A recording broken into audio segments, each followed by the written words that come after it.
and destroying was one of the few who became lucky enough to play at one of the highest levels of Division I college. Eventually, I became the varsity kicker. I got to work, man. I started working, grinding day and night. I practiced every day with the football team, kicking, doing whatnot. Go home, hurry up, get to the park down the street, start kicking. I really became addicted. Like junior year gets here. I started doing some research, and I ended up running into like a few kicking camps or whatever. And I heard that was the way out. Go to all these camps, you get your name out there, you're gonna start calling you, start paying for your schooling. So I had to. I went to one or two kicking camps, couldn't go to 10, 15 like all these other rich kids went to. Because some camps was pushing like $350, $400 a pop. But thanks to my parents' generous donations, they ended up sponsoring me to go to a showcase camp. You know, I knew my abilities, I was confident in them. And I just got in my comfort zone, got in my groove, and just let it rip, bro. I ended up getting ranked 11th punter and 13th kicker in the whole entire race for my class. Eventually, I ended up getting my first offer, baby. All right. Alright! I was so happy. But my standout offers were preferred walk-ons from FIU, Marshall, South Carolina, Missouri, and I also had like a couple small offers from like D1AAs, D2s, here and there. Strong attended the University of Central Florida, better known as UCF, a popular Division I school obviously located in Central Florida that's home to a bunch of players that have even made it to the NFL. Strong was lucky enough to attend this college on a scholarship as a kicker. Unfortunately, the dreams that he had of one day becoming a pro football player will ultimately cut a little short. Because you see, around the same time, Destroying's YouTube channel really began blowing up. He had videos doing millions of views, such as his popular skit series about every position in football. Now, with these videos blowing up, it definitely ended up bringing a lot of attention to not only Destroying, but to his channel and school as well, because he would make it very known in all of his videos that he was a Division I player. And as I said, this is something that made fans gravitate towards him even more.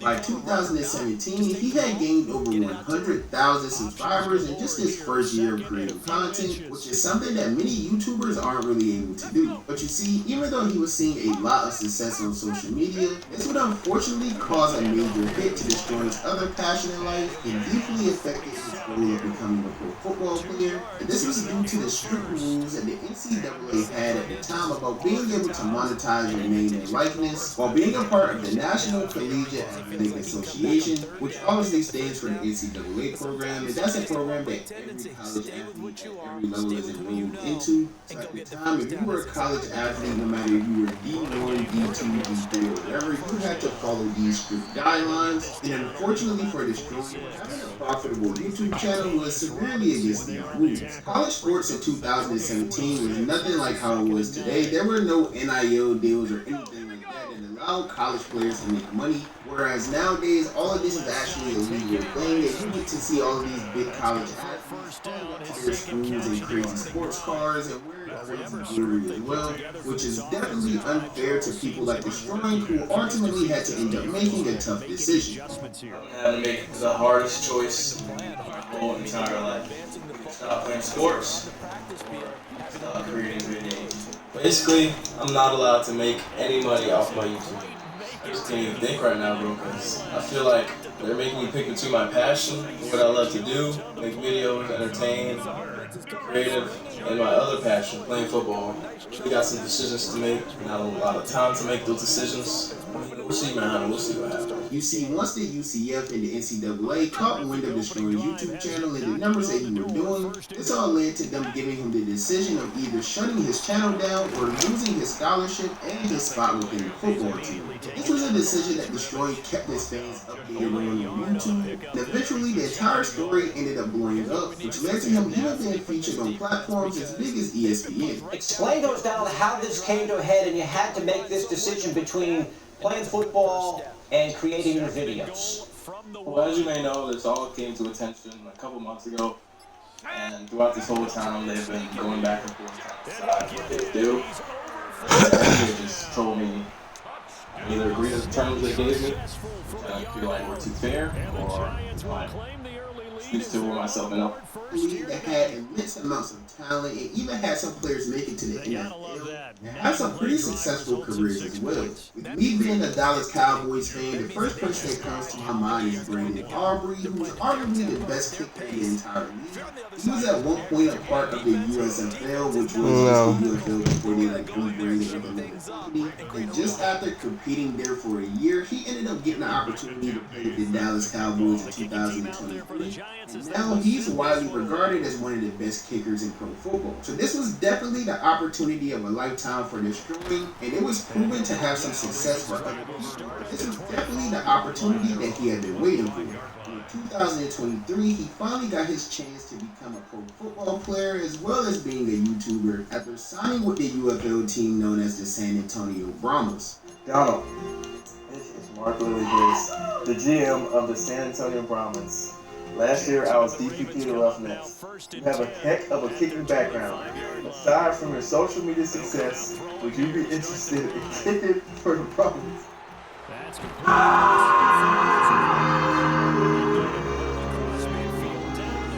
Now, obviously, this was a major move for him and all of his fans because everyone on the internet was happy for him after being tasked with such a tough decision earlier in his life. And after sticking with it, he finally got his opportunity to play at the professional level and even have a window open to making it to the actual NFL. And the best part about this all is that the Brahmas allowed Destroying to record and vlog this entire process, which was also a very good part of his Project NFL series that he was working on. But unfortunately, Destroying would face hardship once again in just the second game of his rookie UFL season after sustaining a devastating neck injury after attempting a tackle in just his second ever UFL game. Joking, bro. Initially, the injury didn't really look that bad, but shortly after the game, Destroying would take to social media to update his fans about what had occurred. This is where he revealed to the world that he had suffered a fractured neck. And this injury was obviously season-ending, once again cutting his football career just a little short. But as we all know by now, Destroying is a competitor, and this wasn't the end of his journey. He continued to work day in and day out and recover from his injury. And in 2024, he got the opportunity to re-sign once again with the team, and he did manage to make a successful recovery back to the UFL for the 2025 season. That also ended pretty abruptly with another season-ending groin injury. It just seems like Destroying hasn't managed to have any local football at the pro level, but he's still managing to change lives and work with companies to further advance the sport. And whether he continues his pro football career or not, it's without a doubt that Destroying has gave the sport all that he had. Hopefully one day we get to see him live out his dreams of making it to an NFL roster. He definitely has the talent and work ethic for it, so we'll just have to wait and see if an NFL team ever calls his phone and gives him the shot. But that's just my personal opinion. As you guys know, the only opinion that I really care about is you guys' opinion. So with that being said, be sure to comment down below and let me know what do you think of this entire situation. Do you think this was an unfair decision for the Destroying to make? What decision would you have made? Be sure to let me know down below in the comments. And while you're at it, if you're new to the channel, don't forget to hit that subscribe button to join me on my journey to 25K. Y'all have been showing me a lot of love lately, and I appreciate y'all for that. And with that being said, if you enjoyed the video, be sure to give me a thumbs up. If you didn't enjoy the video, be sure to give me a thumbs down. Jackson now being chased down. As always, I appreciate all of the love and support. Thank you, man. Bye. Have a beautiful time. Jackson taking it in from 2 yards out. And the Ravens are within an extra point of tying up. Hi, I'm Tony Conrady, president of Heritage Bank. When you bank with Heritage, you are making a difference. You're supporting local families and local businesses. Jackson and the Ravens still on the field. They'll go for 2.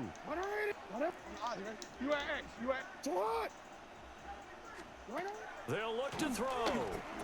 And it's caught. He's got it.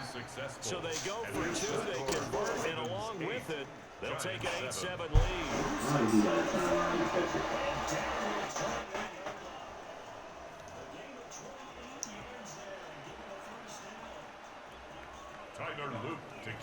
Now after the touchdown, Loop back out to kick this one away.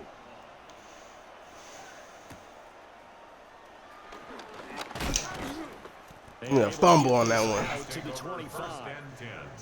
At their own 25-yard line.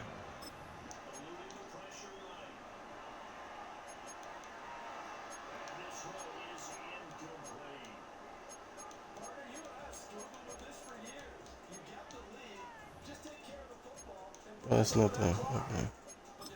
Well, let's not go. Let's wait a minute.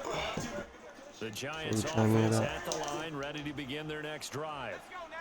The long drive last time out for this offense, Charles, if you remember, they started basically in the shadows of their own end zone, marched it down the field. Oh my goodness gracious. Passing game. And partner, as a former defensive back, I'm having almost a physical reaction watching what's happening right now. Let's give credit where it's due because they've done an excellent job moving the ball through the air. Secondary getting picked apart pass by pass. Obviously, they need to make some adjustments there on the back end. Yeah, because offensively, we know that they're not going to be shy about throwing that football. Escaping the pressure right. And this will be incomplete. Physical play on the football there, and it's second down. See, when you get an orange throw, they don't give you, it affects the receiver. The receiver is just not going to get the animation. Because that was a 50, I just threw it up. That was a 50-50 ball. If not worse.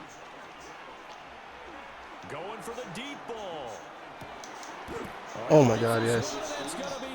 All right, he might leave after that. By Malachi Starks. Yeah. First and 10 at their own 7-yard line. Man, everybody believe in Scatterboo all of a sudden. Shit. The Baltimore offense at the line, set to get going. They got the ball now following a big play, keeping the other guys out of the end zone. Now they'll start deep in their own territory, 1st and 10. 13. Hey, Ozzy, shut up. After the interception, here's Jackson.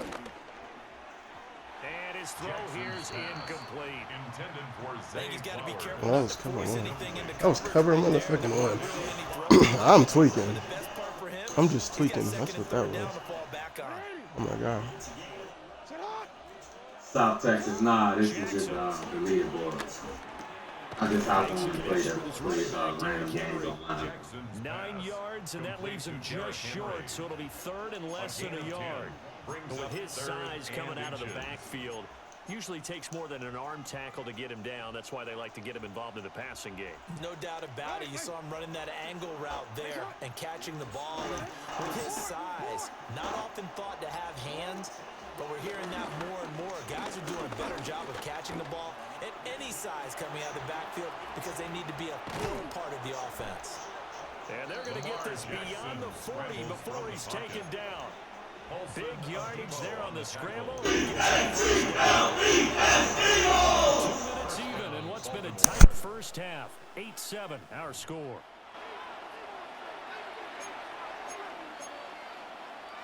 Orange. 180. Now it's Jackson. He'll get this to Flowers, left side. Jackson's pass. So no gain on the play. And that will bring up 2nd down. No gain on the play. Brings up 2nd and 10 at the 41-yard line. Now Jackson.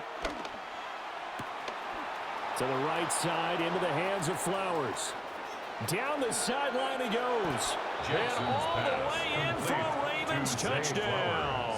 Touchdown, Zay Baltimore. Flowers, 59 yards. And they are able to add on to their advantage. For the 2-point conversion. Report. When I shot. Jackson here, he's going to look to throw. And he will get into the end zone. And it's now a 2-score game as the lead moves to 9. Giants 7. Now after the touchdown, Luke back out to kick this one away.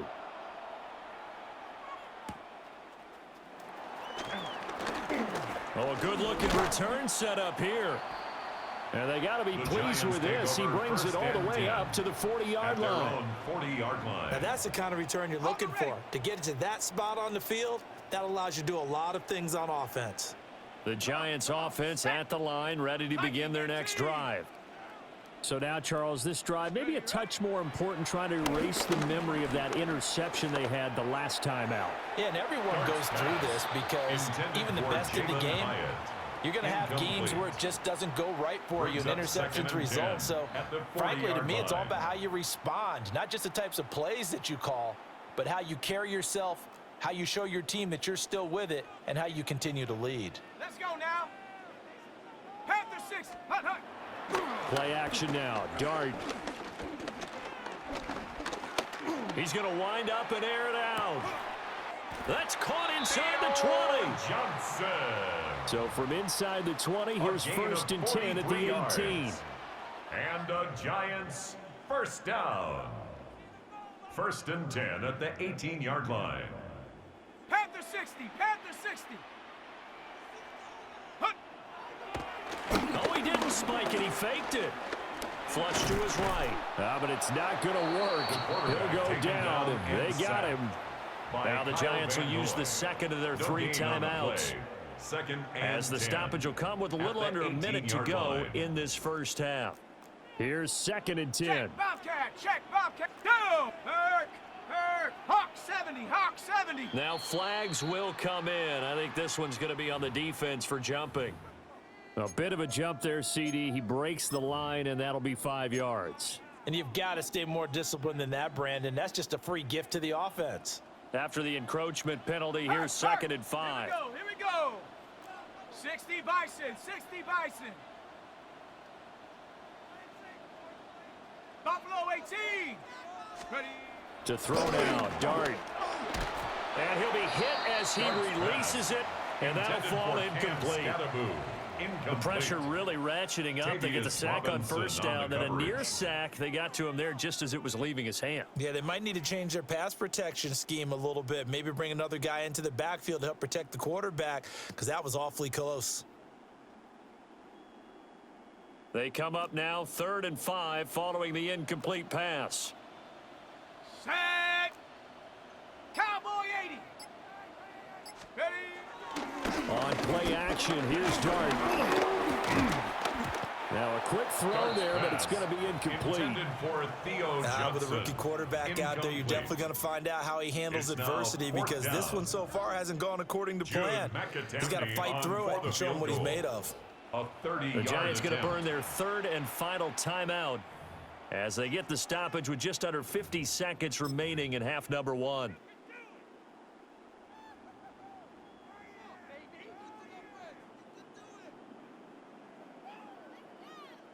And no move to get the offense off the field. They're going on 4th and 5. 79 Broncos.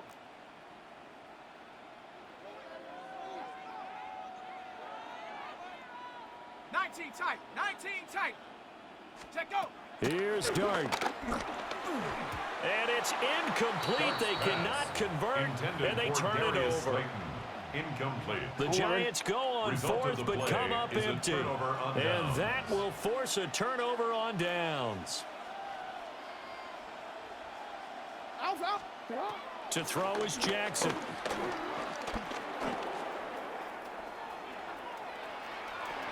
And out of bounds across the 15-yard line. Lamar Jackson. He'll get 5 out of the scramble. It's second down. At the 18-yard line. A gain of 5 brings up 2nd and 5. Now it's Jackson. And it's incomplete. Took a shot, couldn't connect.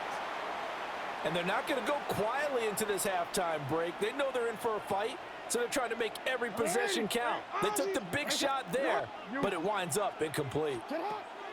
Jackson. He's got his target. That's complete. Now the Ravens going to use one of their timeouts. As the clock will stop with just under 30 seconds to go in the first half. So here's a 1st and 10 at the 38. Throwing is Jackson.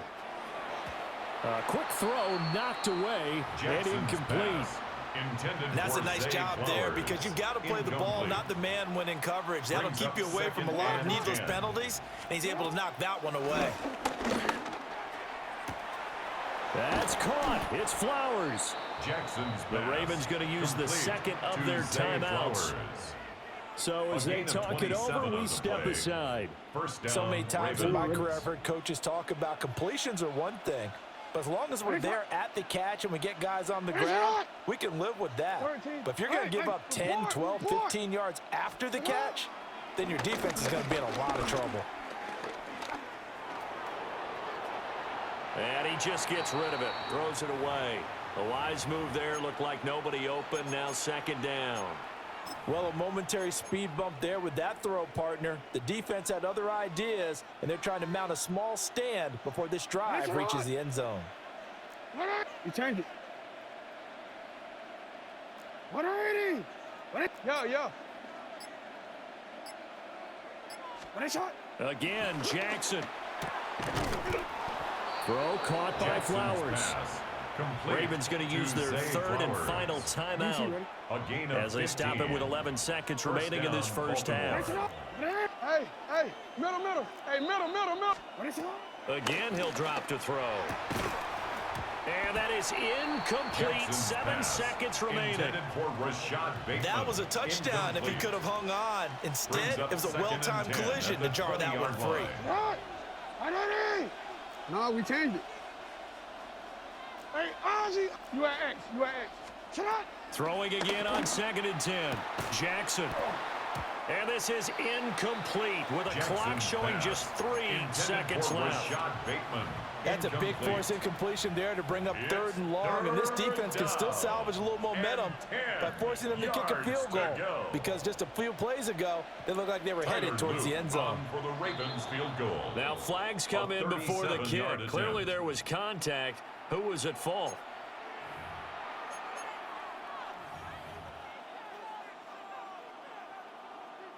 So 3 seconds here remain in the half. On is the field goal unit to see about getting 3 points. So it was the defense that jumped, and that'll move them 5 yards closer. I wonder how they did it. What if they twitched a little bit up front, a little subtle head movement that the officials didn't detect, but they got it done. Now they're 5 yards closer for their field goal attempt. 180. To what?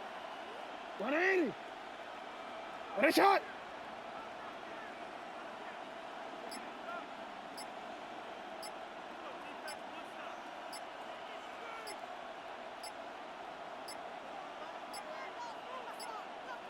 And they're out of timeouts, remember, so this is going to have to be a delay. Of course, that flag accepted, and it backs the ball up 5 yards. So even though it's first down, here's the field goal unit on now to try to get 3 before halftime. It's just 32 yards officially from the right hash. And this has no chance. It's no good. Well wide to the left, and that'll keep this a 9-point game. Giants 7.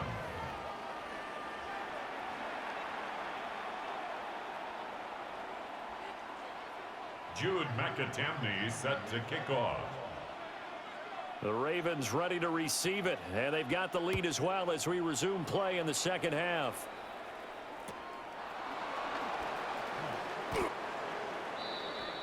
The Ravens take over 1st and 10 at their own 30-yard line. Jackson and the Ravens come up now 1st and 10 right at the 30. They'll try and start this drive in the air. A short one there, caught by Likely. Jackson's pass. Coaches always harp on the quarterback reading the defense and getting it to the open man. That's good recognition there. And how about what he did after the catch? Yeah, hit your tight end, let him get some rack. Yeah, when he gets moving, not many guys want to come over and put a hit on him, do they? And this one incomplete. Too much contact to hold on to that one, and it's 3rd down. As soon as he leaked out and began his route, someone on the defensive side broke with him and arrived just in time to separate him from another reception. Go.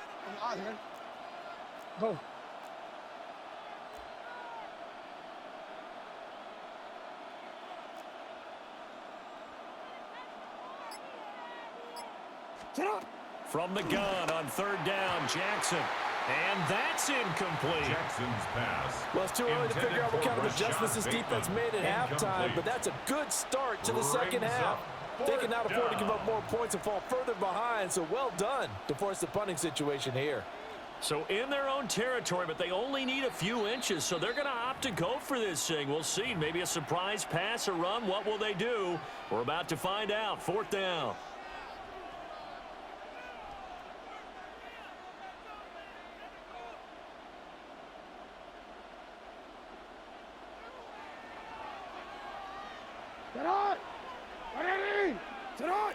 Yo.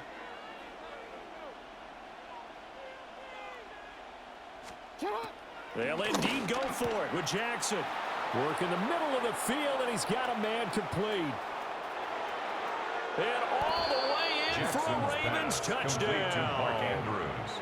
Touchdown. Mark Andrews, 60 yards. And the Ravens